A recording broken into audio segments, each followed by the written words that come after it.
जब वक्त के ऊपर हम बात कर रहे हैं, वक्त की रुखसती का वक्त आ गया है और नई वक्त की नई सुबह होने का वक्त आ गया है। अगर हमें इस पे बात करनी है तो मुझे चार दृष्टि से बात करनी पड़ेगी। एक, इस बिल के तकनीकी प्रावधान जिस पे बहुत सारे लोग बहुत कुछ बोल चुके हैं। दूसरा है वक्फ की अवधारणा। तीसरी है वक्फ की राजनीति। और चौथा है वक्फ की राजनीति के नाम पर होने वाली वह सांप्रदायिक बनाम सेकुलर की राजनीति। अगर छोड़ दीजिए, भारत की बात करिए, तो क्या ऐसी कोई शक्ति सिखों के पास है, ईसाइयों के पास है, यहूदियों के पास है, पारसियों के पास है?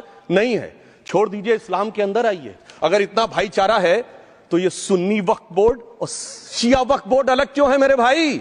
जमीन पे एक दूसरे पे एतबार नहीं है, सिर्फ सियासत के लिए साथ में आने की बात है। ये भी जरा सोचने की बात है। और जो अकलियतों में भी अकलियत है, आगा खानी है, बाकी है, जो बोहरा है, उनकी तो कोई गिनती नहीं है। हमारी सरकार ने पहली बार मुस्लिम समाज के अंदर भी ईमानदारी से सबको समान प्रतिनिधित्व देते हुए एक नई सुबह के नए वक्फ का आगाज किया है। इसके लिए मैं सरकार को बधाई देना चाहता हूं।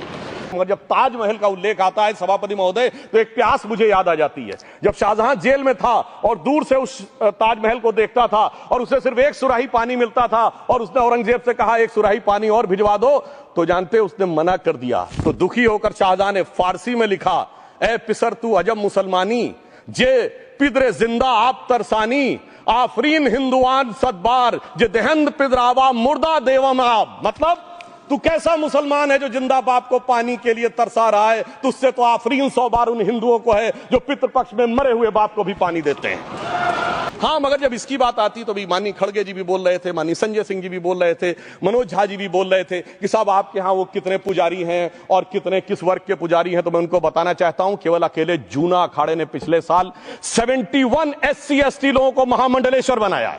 अरे आपको हमारे सदन में बैठे हुए बाल योगी उमेश नाथ जी नहीं दिखते? वैसे तो कहा जाता है जात ना पूछो साधु की, मगर मैं बताना चाहता हूं विश्व हिंदू परिषद के 50,000 से अधिक पुजारी ट्राइबल्स में जो शेड्यूल कास्ट है जो काम कर रहे हैं। मगर मैं हद अदब से पूछना चाहता हूं, बताइए मुल्ला, मौलवी, मुफ्ती, मुकर्रम, बारी, हाफिज में से कितने पसमंदा हैं? उसमें कितने जुलाहा, अंसारी, घोसी, बताइए मिरासी कितने हैं? बाकी छोड़िए, पर्सनल लॉ बोर्ड में है क्या? अरे वक्फ बोर्ड में है क्या? इसीलिए मैं कहता हूं खुद मियां फजीहत, दूसरों को नसीहत। मैं ईमानदारी से कहना चाहता हूं, ऐसा नहीं कि मैं इस्लामिक मामलों का बहुत बड़ा आलिम फाजिल जानकार हूं, मगर इस्लाम में बहुत साफ मान्यता है कि जो गैर मुस्लिम है उसकी इबादत अल्लाह कबूल नहीं कर सकते, उसकी दुआ कबूल नहीं होगी तो दान कैसे कबूल होगा? साहब, हम इस्लामिक भावना का सम्मान कर रहे हैं। हमारे अल्पसंख्यक मंत्री गए थे तो वो मदीना में डेफिनेट लेवल तक जा सकते, उसके आगे नहीं जा सकते।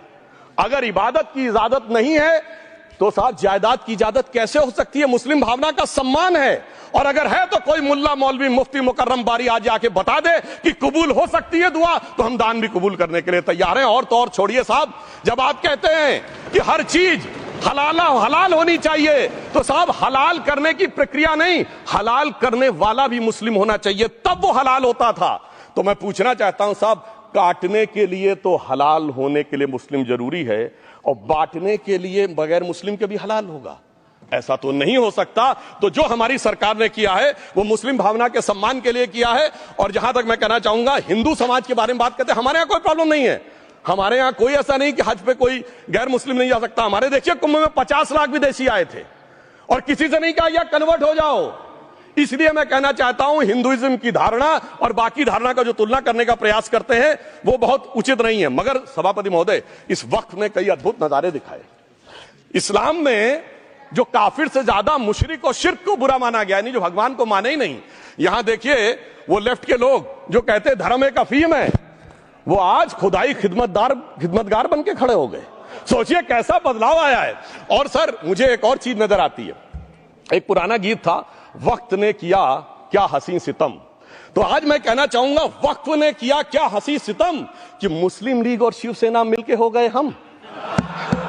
और मैं कहना चाहता हूं, ये मुस्लिम लीग वो है जिसने सेपरेट इलेक्टोरेट की मांग की थी और इस शिवसेना के उबाटा के हमारे इस सदन के एक सदस्य हैं। और सर, हमारे साथ मुरली जी बैठे हैं, मुरली देवड़ा जी ने मुझे याद दिलाया, उन्होंने मिलिंद देवड़ा जी ने याद दिलाया, उन्होंने कहा एक जमाने में उन्होंने कहा था मुस्लिमों की नागरिकता छीन लेनी चाहिए। इसीलिए मैं कह रहा हूं वक्फ ने किया क्या हंसी सितम, ये दोनों मिलके हो गए हम। और मैं इसके बाद एक टेक्निकल बात करना चाहता हूं। जब इन्होंने टाइम ड्यूरेशन हटा दिया था और बैक में पीछे जा सकते थे, तो मैं पूछना चाहता हूं सर कि जब ब्रिटिश हुकूमत आई तो उसने तो मुगलों सारी हुकूमत ले ली थी, तो उनका मालिकाना हक कैसे हुआ? सर 1707 के बाद तो इस्लामी हुकूमत दिल्ली से खत्म हो गई थी। एक आखिरी मुगल बादशाह शाह आलम के लिए तो बोला जाता था सल्तनते शाह आलम दे लाल किले ते पालम, यानी आज का IGI एयरपोर्ट। तो साहब उसके बाद ये गुजरात के सूरत से लेकर लखनऊ तक उनका मालिकाना हक निकलने कहां से लगा? अरे भाई जब दिल्ली को कैप्चर किया था अंग्रेजों ने तो सारी जमीन अंग्रेजों की थी। तो जब मैं अपने कांग्रेस के मित्रों से पूछना चाहता हूं, ये जब गवर्नमेंट ऑफ इंडिया एक्ट में पावर डीड ट्रांसफर की थी तो पढ़े नहीं थे क्या, या खोखले कागज पर साइन कर लिए थे, या कागज सही था आप खोखला करने की बात है? मैं पूछना चाहता हूं जब 250 साल तक वो हुकूमत ही नहीं रही तो उस हुकूमत के फरमान की लेजिटिमेसी कैसे हो सकती है? ये मैं कानून विदों के लिए भी एक फूड फॉर थॉट रखने की बात करता हूं।